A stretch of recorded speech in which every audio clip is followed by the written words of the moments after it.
happy to be here. I want to tell you that about 2 years ago, maybe 2.5 years ago, I was working with a coach, and I was telling him about myself. I said, I want to write my 5th, 6th book. And he goes, what's it going to be about? And I said, it's going to be about this subject, authentic influence. He said, how far are you there? I said, I've been at it for the last 2 years. Then he said, Raju, go to open.ai, sign up for ChatGPT, and tell that person that you want to write this book on authentic influence. And I said, what? And I said, did. And bang, an outline comes up. And he said, Raju, you can take each of those sentences and convert it into a chapter. You can ask for case studies.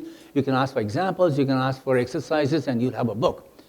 I must tell you, when I went through that process of trying to let AI do my book, I went into a limbo.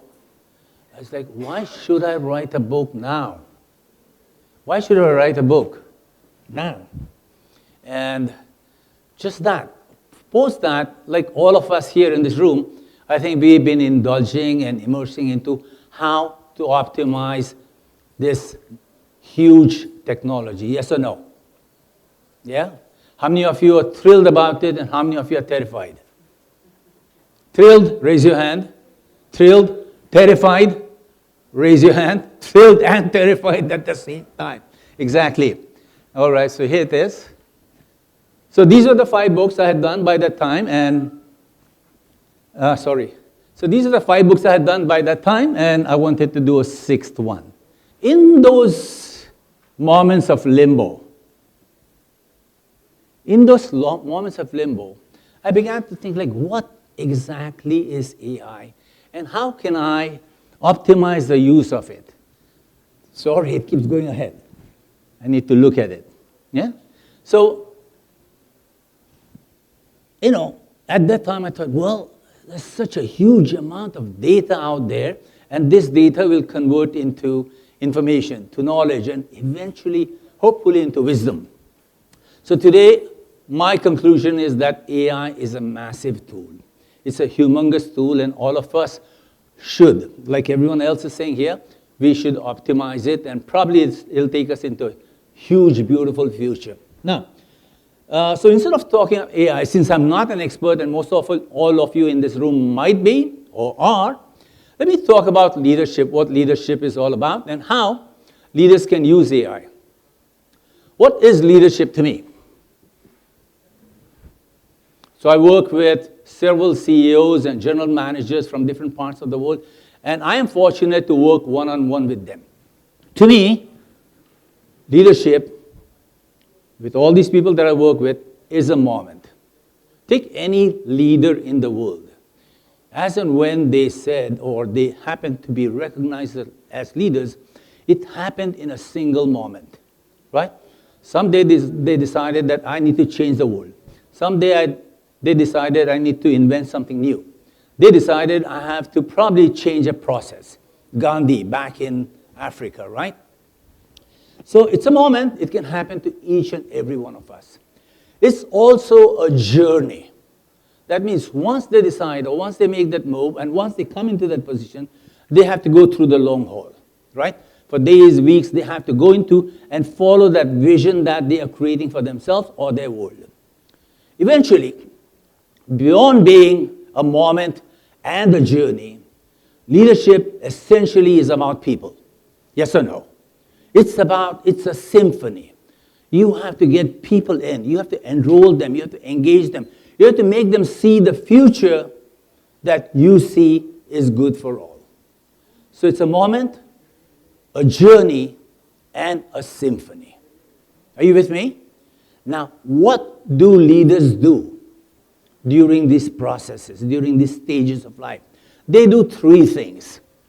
And that's why we like them. That's why we respect them. That's why we follow them. Number 1 is they reason well. That means they do all the analysis. They learn to learn. They get in data. And even before they make the choice of, hey, jumping in and taking that moment of leadership, they gather enough data, right? Whether through their past experiences, through education, or whatever, they have knowledge. They have basic, essential knowledge. The second thing they do, Once they acquire that knowledge, they are at that stage where they can innovate or improve processes or change the world. Then they regulate themselves.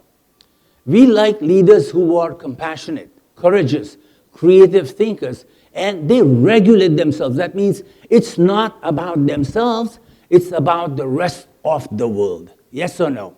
So leaders that we follow know how to manage themselves, and it's a huge thing. It's an emotional intelligence thing. We look up to leaders who can manage themselves. We don't leaders who are shifty about their attitudes, about their behavior, about their emotions. The last thing, when it comes to a moment, a journey, and a symphony, the last thing leaders, you and I in this room, is that we regulate people. That means if I'm able to manage myself, if I'm able to manage my biases, my emotions, my ego, I also learn to understand people across me. I learn to appreciate them. I learn to change them softly and gently. I influence them in a very subtle way. And not just one or two, but scores of people. So these are the three things that leaders do. They reason massively, extremely well. They regulate themselves. Their behavior, their persona, their presence is something that inspires and influences us. And eventually, finally, they do know what to do with you, because they give you the same thing, that they treat you the same way they treat themselves. So this is what leadership is all about. Now, how does AI help here? We've all heard this. Reason, which is about intelligence, you all know. Yeah, like the book that I created on authentic influences, or I haven't yet published it, you can gather as much data as you want, because AI stores a lifetime of knowledge from the last 100 years across industries, across countries, across cultures, across history. That data is there. It's been coded in. So you can capture anything. Back in the day, when I would write a speech, I would have to go to a library 25 years ago and read 10 books. Then in the last couple of decades, we went to Google and other stuff. Today, it happens in a jiffy. So that data, that knowledge is available. And gather massive amounts of data. The other one, it also provides you insights. You can ask the whatever platform you use, like, what about this? What are your thoughts about it? And it will provide you insights, predictive analysis, all the statistics, they'll tell you this is what is happening in the marketplace. The third thing, you can ask them, what should I do? What can I do given the knowledge you're providing me, given the insights you're providing? What is a good action plan? And AI will spill it out for you, right? So as far as intelligence is concerned for leadership, AI supports that. And there are hundreds of platforms for that. I thought there were a couple, but today, every other day, there's a new platform popping up. Now, EQ. 2 years ago, at the same time, a company called Udly approached me. And Udly said, Raju, we have come with this speech recognition feedback kind of a program, and would you help us promote it in your side of the world? So I looked at it, and then when you speak, Udly gives you feedback on pauses, ums and ahs, your grammar, and stuff like that. I told the guy, I said, this is not going to help, this is not useful, because this doesn't give you the visceral feeling of engaging with your audience. I need to know more. How about emotions? How about passion, etc.? That guy, the founder at the time, the startup guy says, Raju, AI will never do that. Today, 2 years later, I think he was wrong. Yeah, I think all of us know. I was in a conversation with some people from a university called Bangor in Australia, and they said that AI recognizes emotions to a 98% accuracy today. Yeah, so if we are talking about 5 or 6 emotions that we all know, the basic emotions, they have been put into it, and permutations and combinations have been done of that, and AI recognizes emotions. So 98% accuracy, can you believe that? No? Sentiment analysis, another incident about 5 years ago in Dubai. I met a gentleman called Gandhi, not the Gandhi that we know of, but Gandhi who won an award for HR tech innovation. I asked him, what is this about? And he said, Raju, I can find out the levels of engagement in an organization by just looking at people and how they move, who they approach in the office, who they walk to from their table to another table, how many times they call them up, how many times they send a message, and I'm able to understand the levels of engagement of each of the employee and of the whole org. This is 6 years ago. This is 6 years ago, and today, of course, the world has changed, and these people are able to tell a lot more. There is another app that is a startup in Canada. It provides you with reading facial expressions. Now, I don't know how many of you know that there are 100 muscles in this face. 100 muscles, if you do the permutations and combinations, can make millions of expressions. And this is if in one culture. But if you move from one culture to another, it could be so many more. So an AI startup is reading that to a 98% accuracy. So as far as emotional recognition is concerned, sentiment recognition is concerned, we are pretty close with some of these apps that I use. In fact, last night I tried Replica, and it created a little avatar, a female avatar, and she began to talk to me. And she said, "How are you?" I said, "I'm fine." And she asked me, I gave her a name, and she said, "How did you name me?" I named her Rihanna. And she asked me, "Why did you name me Rihanna?" And I said, "Well, I'm a fan of Wahida Rahman. And that's why I named you Rihanna." She said, "I like the name." And she began to chat with me. She said, "What movie of Wahida Rahman do you like?" And I go, "Guide." And she goes, "Did you like the song Tere Mere Sapne?" I said, "Yeah, I do, but I like the one by Rafi much more." And I have to tell you that in a 3 or 4 minute conversation, it was so extremely engaging. It's like sitting with a very interesting human being. That's Replica. And so she began to read my emotions at that time. So it does all that. So there are several more.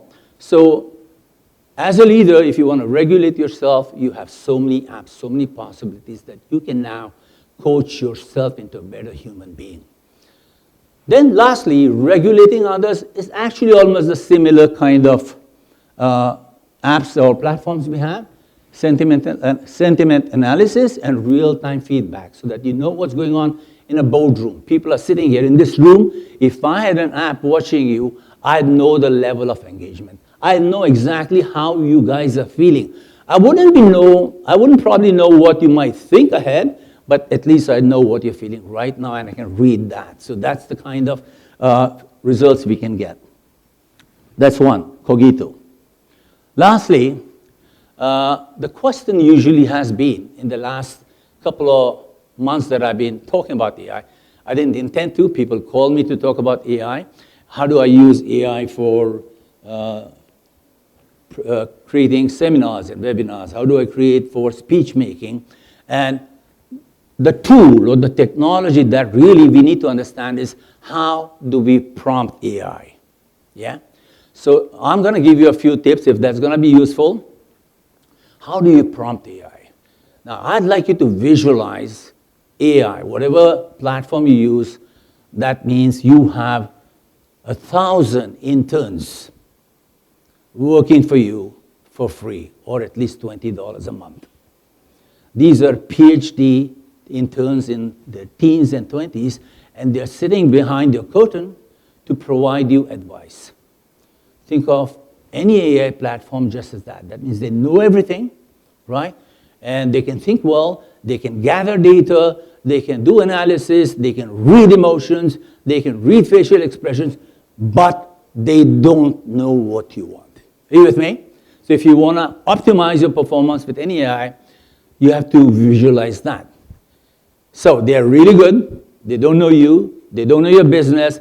They don't know what exactly you want and what your intentions are. So here's how you prompt them.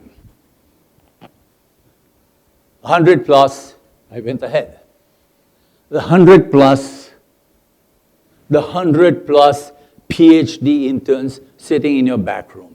Number one, if you want to work with any AI platform, introduce yourself. You say, "I am Raju Mandhyan. I'm a speaker, trainer, coach based in the Philippines, and I've been speaking, training, and coaching for the last 25 years. And this is the kind of person. I'm 60, I'm a grandpa, blah, blah, blah." Tell that AI bot or whatever, this is who you are. Tell them. Yeah? Then Tell them, what do you want? Well, I want to do a little chat, a little conversation with the World HRD Congress in Mumbai about AI and leading, and I want to be a little bit different. I want to make it a little unique. I don't want to read through a list of bullet points. I want to give them something valuable. And give them that optimally with relevant background and info. Inquire with precision. So once it responds to you, he'll say, what do you want? I said, well, give me a 10-minute presentation. Give me a PowerPoint or whatever. It gives you that, but be very specific. No? Those hundreds of interns, PhDs, they don't have ego, right? They understand emotions, but they don't have their own emotions. Understand? You can make them work 168 hours a week. Now, once they give you back, this is the time to ask again and again until you get what you want. Interloop. Get what they provide you with, quote unquote it, post it back until they become a lot more sensible and useful to your needs. Are you with me? Yeah? Lastly, finally, the second to the last step is think about it. Yeah, visualize this room, visualize World HRD Congress. Is this going to work? Does this fit you? Does this suit you? Does this suit your style? And then use that data and, of course, repackage it again to make it a lot more personal. Lastly, make sure that your intentions for the whole process are very integral. Yeah, very ethical. So that's how you do it, and I hope this helps. And in closing, I'd like to repeat that this was something that a friend of mine, Rohit Basi from Dubai, said.